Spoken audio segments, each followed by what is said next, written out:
This video is now in session, and we need to talk about Ron DeSantis because he is charting a serious path towards a Republican nomination in the 2024 presidential election. So if you remember the news 1 week ago, the front headlines were all about Ron DeSantis because he sent migrants who came from the southern border into Texas. He sent them through Florida and then to Martha's Vineyard. And why did he do this? I mean, he says that he wants to spotlight an issue on immigration, but that's only just one piece of the story. The true piece of this whole debacle is more about the vision of Ron DeSantis when it comes to 2024 and how it is very similar to Ronald Reagan and Donald Trump. So let's go through this strategy. Ron DeSantis, the first thing he does with this kind of thing is publicity. By doing this event, by making this thing feel extravagant, by sending 2 chartered airplanes to Martha's Vineyard, a wealthy place in Massachusetts, a liberal state. That kind of narrative lends itself to being very divisive, where you have conservatives on one side saying that, hey, blue state Democrats are being hypocritical by not fully accepting these immigrants, and that they are forgetting about this issue of immigration. And then Democrats are saying that this event from Ron DeSantis was a publicity stunt and is immorally unjustifiable. So because of that, Ron DeSantis very acutely creates 2 sides, and those 2 sides battle out, and that's what leads news organizations to talk all about it for several days. I mean, I'm recording this on September 24th, which is like 1 week after this happened, and CNN is still talking about this story. It's because of how divisive it can be, and because of its divisiveness, it can drive attention.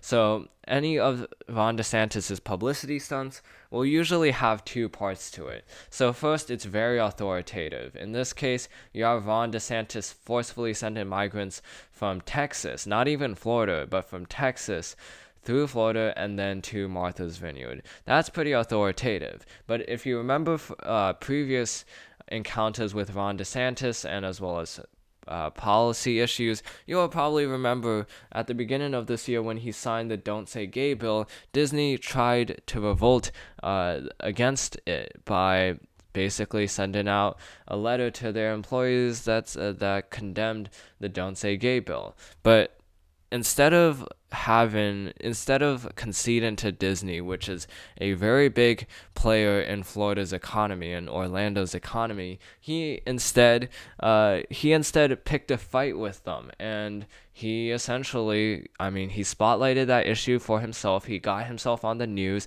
People complained, which led news organizations to talk more about it, which gave him publicity. But all of this, underlying this, is somewhat of an authoritarian figure, because Ron DeSantis can essentially say whatever he wants, and he can dictate what happens in politics. If you remember what happened in redistricting in Florida, originally, the Florida State Senate Republicans were going to create a compromise with the Democratic Party to create a map, a house map that was actually fair in Florida. You'll see here that this is R5 plus 5.9. Obviously, it's not the fairest possible, but it's better than a Ron DeSantis gerrymander. And Democrats were on board with this plan because it gave them a path to having an even split with the Republicans in the House delegation. So this was all going to happen, but then Ron DeSantis came in and threw in his own plan. At first, many people didn't accept him because it seemed completely ridiculous that he would be able to draw this kind of map that created an R plus 20.2 map in terms of its gerrymanderedness.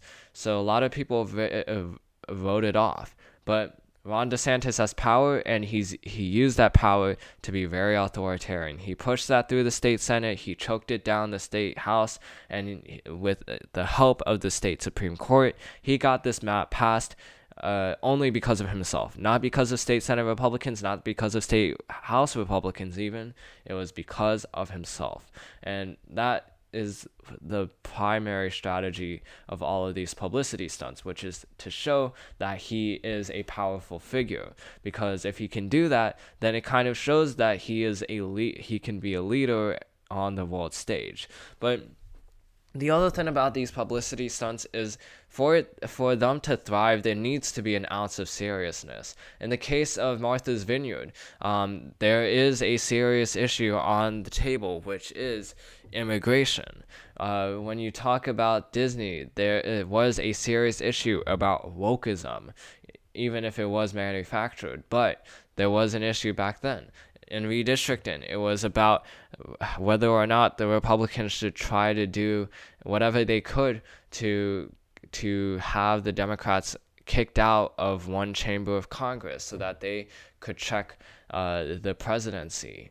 And those kinds of things that that can actually give those publicity stunts credibility is the underlying factor of Ron DeSantis's stunts. Because without the ounce of seriousness involved, there wouldn't be two sides, and Ron DeSantis would probably look more like a clown. So what he does with this publicity, the purpose, the audience that this is all intended for is the right-wingers. It's for the conservatives, because the conservatives, they care about immigration. They care about wokeism. They care about Joe Biden. And because of that, Ron DeSantis plays into all of those issues by having these publicity stunts that are spotlighted by the mainstream media. So this is very similar to kind of what Donald Trump did back in 2016, which is immigration, wokeism, the Rust Belt economy, and that's how he was able to win in 2016. But Ron DeSantis goes past Donald Trump. Well, he doesn't go past Donald Trump per se, but he also, unlike other conservative figures like Greg Abbott and as well as Doug Ducey, he actively fulfills the second part of his 2024 strategy. And I shouldn't really include Doug Ducey in this. I should really include Ted Cruz and Greg Abbott, which is daily stability. If you look at Florida's the state of Florida, you could say that Ron DeSantis is creating chaos, but ultimately, when it comes to the day-to-day life, Florida day-to-day life is actually better than it was before the pandemic. You have a lot of traffic coming in from the northeast and from the west, both in housing and tourism, which is rejuvenating the economy. You have cruise ships that are headquartered in Florida and Miami that is also contributing to the economy. And because of that, many people thrive. And that's what separates Ron DeSantis from a lot of these other figures, which is that, Greg Abbott, even though the Texas economy is fine, there were periods where he kind of actually, caused mess, and is still causing mess among the moderate population, gun violence and shootings. That is an example of chaos that could affect day-to-day life.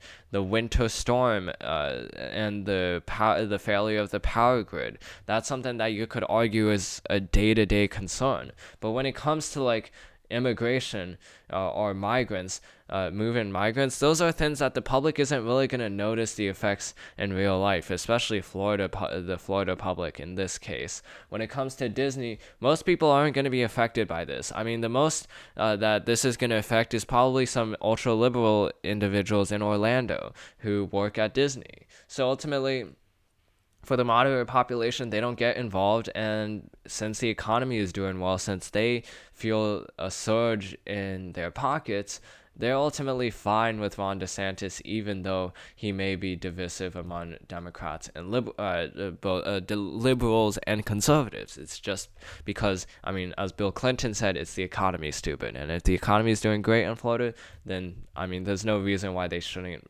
keep voting for him. So all of these factors, the mix of getting both moderates and as well as right-wingers, allow him to win elections. So that's what happened in 2018. In the 2018 GOP primary, he pandered to Trump, he pandered to the right-wing audience, and he won the Republican nomination. When it came to the general election, he shifted to the moderates, and that's how he was able to win the 2018 Florida governor's election, when everyone thought that in that kind of blue wave environment, Andrew Gillum should have had a good chance of winning. And Andrew Gillum, by the way, is the Democratic candidate. But Ron DeSantis is going up some strong forces in 2024, and that strong force is his mentor, Donald Trump. Donald Trump commands a very large presence in the Republican Party, even after the 2020 elections, just because of how often he's on the news and because of what he represents. But Ron DeSantis, first of all, has a ton of ambition. That's what he had in 2018 as a representative, and that's how he was able to win the governorship when everyone practically vote him off.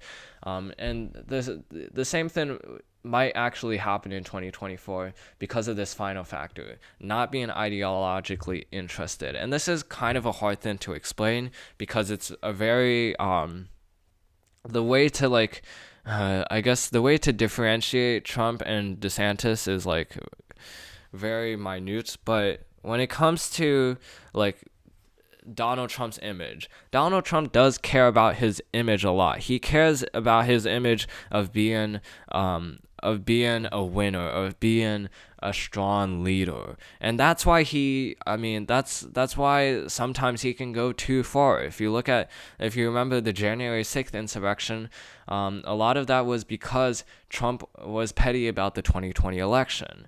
But Ron DeSantis doesn't really quite do the same thing. When it comes to the COVID pandemic, Trump obviously stuck with his plan because he did not want to make himself look as if he was Ron. But the difference between Trump and Ron DeSantis is that DeSantis is willing to admit that he's Ron, or willing to admit some kind of defeat in the event that he views that as politically positive for his future ambitions. He doesn't go as far as Trump does with his image, which is exactly why he is better than Donald Trump. He's a mix of Trump and Ronald Reagan, because Ron DeSantis does pretty much a lot of the same stuff that Reagan did back in the 1980s. If you remember when Reagan fired the air traffic controllers, it's the same formula. He was creating publicity by having this very divisive debate between liberals and conservatives about unionism and about workers' rights versus public safety. And that showed Reagan's authoritarian figure by allowing him to fire 11,000 controllers. And then there was also an ounce of seriousness because public safety was involved, and you could make an argument that the air traffic controllers were creating a public safety risk, a safety risk to air travelers, and that catered to right-wing populism. And yet Ronald Reagan still had a pretty good economy by the end of his presidency. He was able to get America out of the high inflation that we saw in Jimmy Carter's presidency, although it may have been because of Paul Volcker, but even then it was under his presidency, and he gets the credit for whatever happens in those 8 years. So because of that, there is that daily stability and a growing economy, and that panders to apathetical moderates, which allows him to win elections. But at the same time, Ronald Reagan understood when he had to stop and when he shouldn't have kept going, and that's what Trump forgot in his path to win in the 2020 election. So ultimately, what does this all mean? Trump right now is still leading the polls, and I expect him to lead in the polls for some time. But Ron DeSantis, if we've learned anything about him over these past 4 years, is that he is very ambitious and he gets what he wants because of that ambition. So ultimately, 1 year ago, I would have written DeSantis off and said that Trump would have won the 2024 Republican nomination. But now my views have kind of changed, and that is ultimately why I think Ron DeSantis could actually be using this kind of event of Martha's Vineyard for something much bigger. So that's the end of this video. Hope you enjoyed it. This video is now adjourned, and I'll see you in the next one.